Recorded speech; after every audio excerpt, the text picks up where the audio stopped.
Lorsque j'explique ça, et les gens vont se perdre, ils vont se dire, attends, mais comment ça nous sommes sémites? Mais les Israéliens sont sémites? Ben non du tout. Les Israéliens sont à la base des individus métissés issus des Yamnaya, c'est-à-dire des habitants des grottes qui ont métissé toutes les personnes de la région.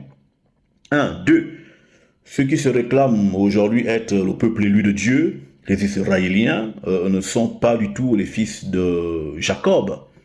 Hein? Ce sont les Ottomans. Les Ottomans, qui sont-ils? Les Ottomans, ce sont des fils de Ésaü, qu'il a eu avec ses femmes, hein, et qui se sont mélangés et blanchis avec les populations de la région où ils ont vécu à Séhir.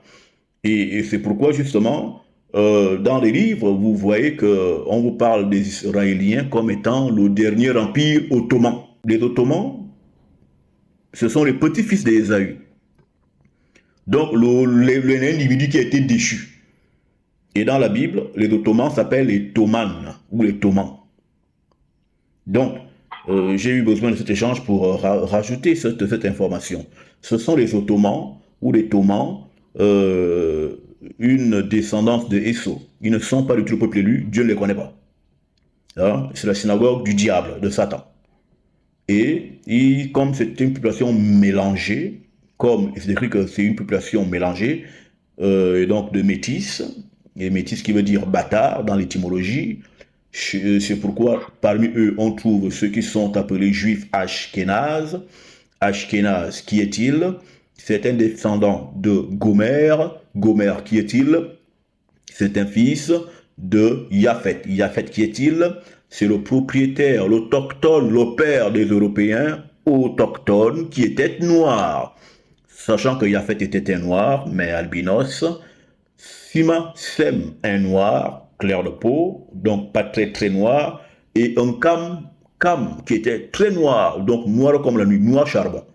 Voici le type de noirs qui existent et qui ont occupé la terre habitée avant que les rescapés du déluge, hein, les néphilim qui n'ont pas été décimés, qu'on appelle les Yamnaya, et dans l'écriture qu'on appelle les Zorites, et dans la science qu'on appelle les Néandertaliens, ont été métissés et mélangés les descendants de plusieurs rescapés du déluge. C'est comme ça que nous avons encore aujourd'hui une pluralité de couleurs de peau. Parce que dans l'arche de Onano Canoë, il n'y avait que des noirs. C'est une affaire de nègres. Ça a été juste modifié par la religion. Exactement, et c'est pourquoi le Dieu de nos ancêtres et nos ancêtres permettent la naissance des gens intelligents comme nous pour expliquer ces choses-là. Maintenant, celles et ceux qui ne sont pas intelligents comprendront à leur prochaine incarnation. Une incarnation équivaut à une mission de vie. Et comme nous sommes défaillants, lors de notre incarnation, nous accomplissons souvent des bouts de toute la tâche qu'on nous a confiée.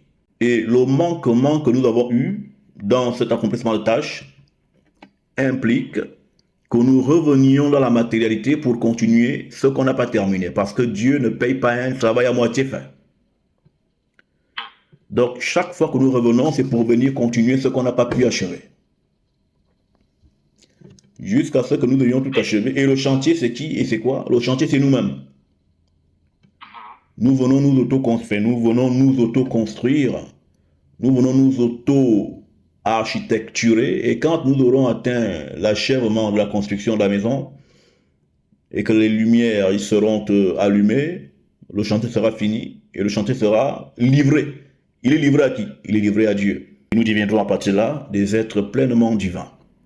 Donc, les réincarnations sont des missions de vie au travers desquelles nous sommes appelés à nous illuminer. Nous sommes le chantier de Dieu. Nous devons nous auto-construire jusqu'à arriver à la dimension de l'achèvement, à partir duquel nous ne reviendrons plus et deviendrons des divinités à plein temps. Lorsqu'on prie, il faut adresser les prières aux ancêtres, à Jésus, à qui il faut adresser les prières. Lorsque vous faites des prières, que vous vous mettez à prier, il faut adresser vos supplications au Dieu suprême. Mais lorsque vous vous adressez à Dieu, c'est comme si vous montiez une échelle, que vous voudriez atteindre le toit d'une maison. Parce que c'est le toit que vous visez. Mais quand vous visez le toit, qu'est-ce qui se passe? Vous placez une échelle, non, pour monter dessus. Oui, Alors, l'échelle a plusieurs paliers, non? Il y a des paliers, pas par pas. Il y a plusieurs paliers, n'est-ce pas? oui, Alors, les paliers que vous montez sont vos ancêtres. Le palier le plus bas, donc le plus proche de votre pied, c'est votre père et votre mère. L'autre palier que vous atteignez, c'est les parents de vos parents. L'autre palier sont les parents des parents de vos parents.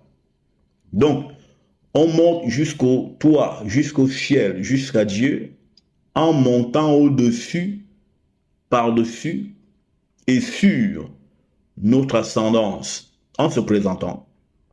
Moi, Dokela Samela, fils de et fils de, j'appelle Tario pour ci, pour ça.